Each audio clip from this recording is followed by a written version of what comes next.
parts need ball bearings to rotate. They're in household appliances, industrial machines, and car engine parts, such as alternators and fans.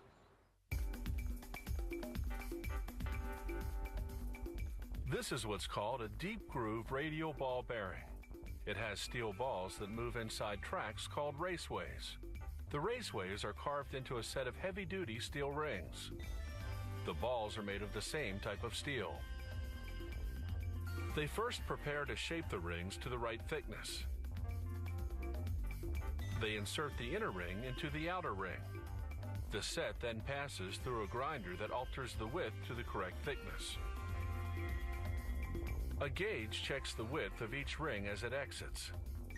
Now they separate the inner and outer rings in order to grind their outer circumference on separate machines.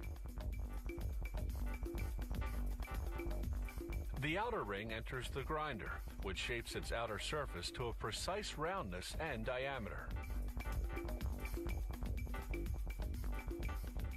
A water-based liquid keeps the ring from overheating, which would cause warping.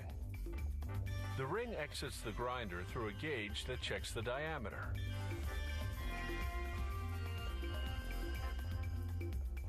Next, the outer ring's raceway goes for grinding.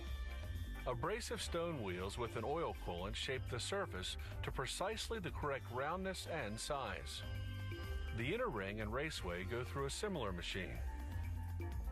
Now the rings go for polishing. An abrasive stone lubricated with oil polishes the steel surface until you can see a reflection. Here's the before and after. Next stop, washing. They coat the rings with thick oil and a fine stone grit. They clean the raceways with kerosene. Elsewhere in the plant, they classify the steel balls according to size. These balls started out as steel wire. A machine cut them into pieces and a die punched them into rough balls. Those rough balls go into a grinder, which removes the bumps. Then other machines round them out and give them a mirror finish. This entire process takes a few days. The balls go through a furnace to harden. Then they get a bath in cleaning solvent. After several quality checks, the finished balls go into hoppers. The hoppers load onto the automatic assembly machine. The ball feeder sends the balls through tubes to a ball pusher that feeds the correct quantity of balls into the raceways of the now reassembled inner and outer rings. A ball divider positions the balls evenly around the raceways.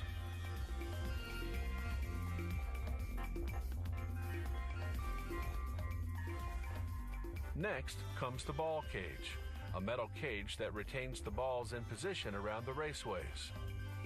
The first machine installs half of the cage, the half with rivet holes. The next machine carefully positions the outer half of the cage, the half with rivets.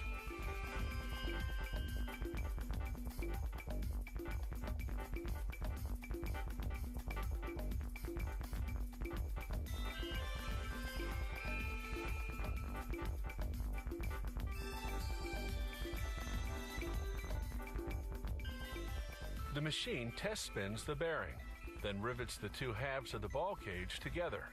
The bearing is now fully assembled.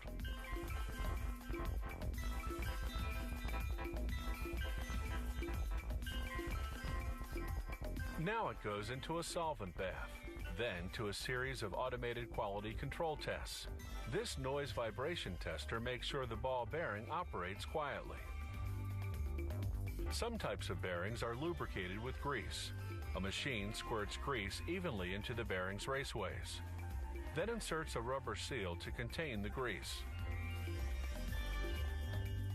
A final quality control test. An automated scale tosses out any bum bearings that aren't the required weight. The good ones move on to the laser, which marks them with information such as the part number and the trademark. O Renault Captur é o SUV que combina o design mais desejado da Europa com câmbio automático CVT.